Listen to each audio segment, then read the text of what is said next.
এই বাড়ির ডিজাইনটা প্রথমে আমাদের হাতে ছিল না, যে আউটলুকটা ছিল, আউটলুকটা এখন দেওয়া হয়েছে তার চাইতে অনেক পুরনো মডেলের একটা আউটলুক ছিল।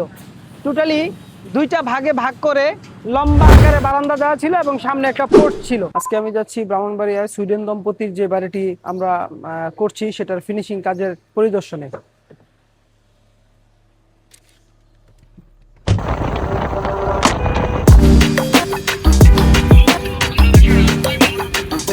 এই বাড়ির ডিজাইনটা প্রথমে আমাদের হাতে ছিল না। দ্বিতীয়ত এই বাড়িটার যে আউটলুকটা ছিল, আউটলুকটা এখন দেওয়া হয়েছে তার চাইতে অনেক পুরনো মডেলের একটা আউটলুক ছিল। টোটালি দুইটা ভাগে ভাগ করে লম্বা আকারে বারান্দা দেওয়া ছিল এবং সামনে একটা পোর্চ ছিল, যেটা খুবই সাধারণ এবং গ্রামগঞ্জে মিস্ত্রি কন্ট্রাক্টররা যে ধরনের বিল্ডিংগুলো করে অনেকটা এরকম। আমার সাথে যোগাযোগ করা হয়। আমি যখন এই ডিজাইনটা হাতে পাই তখন এই ডিজাইনের মধ্যে নানা রকম ভুল ভ্রান্তি দেখতে পাই, যেগুলো আমার কাছে মনে হয় যেগুলো সংশোধন না করে বাড়িটা করা ঠিক হবে না। তখন তাদের সাথে আমি পরামর্শ করি এবং স্ট্রাকচারালি যে ভুলগুলো আছে এগুলো সমাধান করি। আসলে সুইডেন দম্পতির বাড়ি এরকম হতে পারে না। আমি সর্বোচ্চ চেষ্টা করব আপনাকে একটা আউটলুক দিতে, যদি আপনারা চান। সেক্ষেত্রে তারা যখন বলে তখন আমি এই লুকটা তৈরি করি। এই লুকটা তৈরি করার পরে তাদের সবারই আলহামদুলিল্লাহ পছন্দ হয় এবং সেই অনুযায়ী আমাদের এগ্রিমেন্ট হয় এবং আমরা কাজ শুরু করি। আমরা মেইন রোড থেকে একটি গেট ডিজাইন করি, যে গেটটা একটু আধুনিকতার সাথে আমরা করি, স্মার্টলি করি, যাতে বাড়িটার লুক এই টোটাল একটা বড় জায়গার জন্য যে ধরনের লুক দরকার এটা দেওয়ার চেষ্টা করি। গেটটা আমরা 1 লক্ষ টাকার মধ্যে এই গেটটা আমরা করি। প্লাস এখান থেকে 5 ফিটের একটা ঢালাই রাস্তা এই গেট পর্যন্ত যাওয়ার কথা ছিল। মালিক পক্ষের পছন্দ অনুযায়ী তারা একটু প্রশস্ত চায় বা একটু 7 ফিট করে তারা চাওয়ার কারণে মূলত এই ডিজাইনটা করে 7 ফিট করে তাকে এই রাস্তাটা তাদেরকে করে দেওয়া হয়। এটার মধ্যে টালি ব্যবহার করে তারা খুব সুন্দর একটি রাস্তা এখানে উপভোগ করবে। পাশাপাশি আমরা এখানে টোটাল একটা জায়গা জুড়ে আমরা একটা গার্ডেনের ব্যবস্থা করছি। এখানে তাদের পছন্দ মতো যে কোনো ফুল গাছ, ফল গাছ তারা লাগাইতে পারবে। সেম এটার অপোজিটে এখানে আমাদের একটা সিঁড়ি আছে। মেন ঢোকার জন্য এখানে একটা বড় দরজার ব্যবস্থা করা হয়েছে। প্লাস সেম এটার মতো সেম পোর্শনে এখানেও একটা গার্ডেনের ব্যবস্থা করা হয়েছে।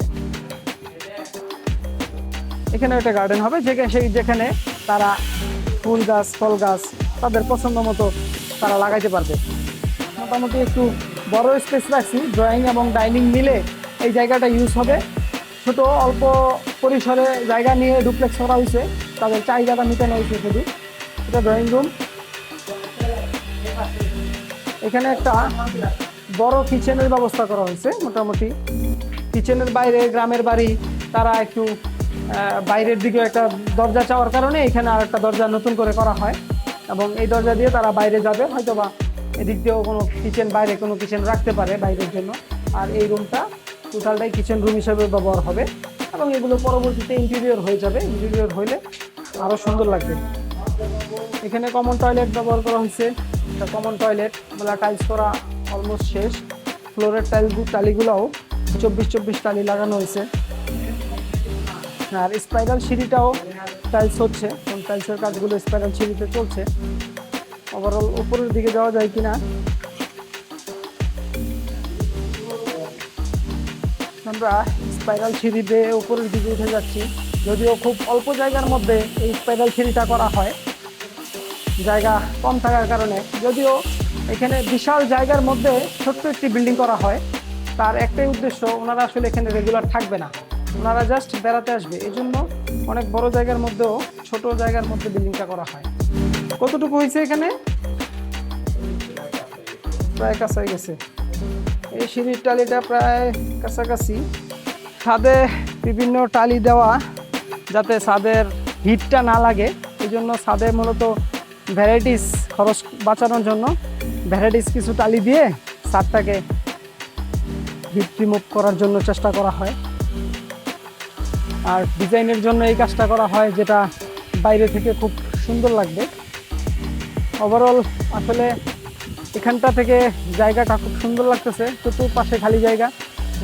সামনের দিকটা দেখো, এখান থেকে রাস্তাটা প্লাস গেট। ওভারঅল এই এলাকায় লিচু বাগান বেশি, আশেপাশে বিভিন্ন লিচু বাগান আছে।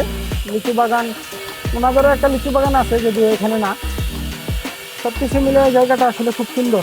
আর টোটাল জায়গাটার মধ্যেই কিছু কিছু জায়গায় গার্ডেন হবে, বাগান হবে। মোটামুটি একটি শান্তির নীড় বা আবাসন বলতে পারেন। এই ধরনের একটি শান্তির নীড় এবং আবাসন করার জন্য আমাদের হাতে ওনার স্বপ্নটাকে তুলে দেয়, এবং সেই স্বপ্ন বাস্তবায়নের জন্য আমরা দিনরাত নিরলস পরিশ্রম করে যাচ্ছি, এবং যার ফলশ্রুতিতে আজকে আমাদের এই প্রজেক্ট দৃশ্যমান। এবং সামনে আমি অল্প সময়ের মধ্যেই চেষ্টা করব একটি ডেলিভারি ভিডিও আপনাদের সামনে নিয়ে আসার, যে ডেলিভারি ভিডিওর মাধ্যমে আপনারা টোটাল ফিনিশিংটা এখানে দেখতে পাবেন।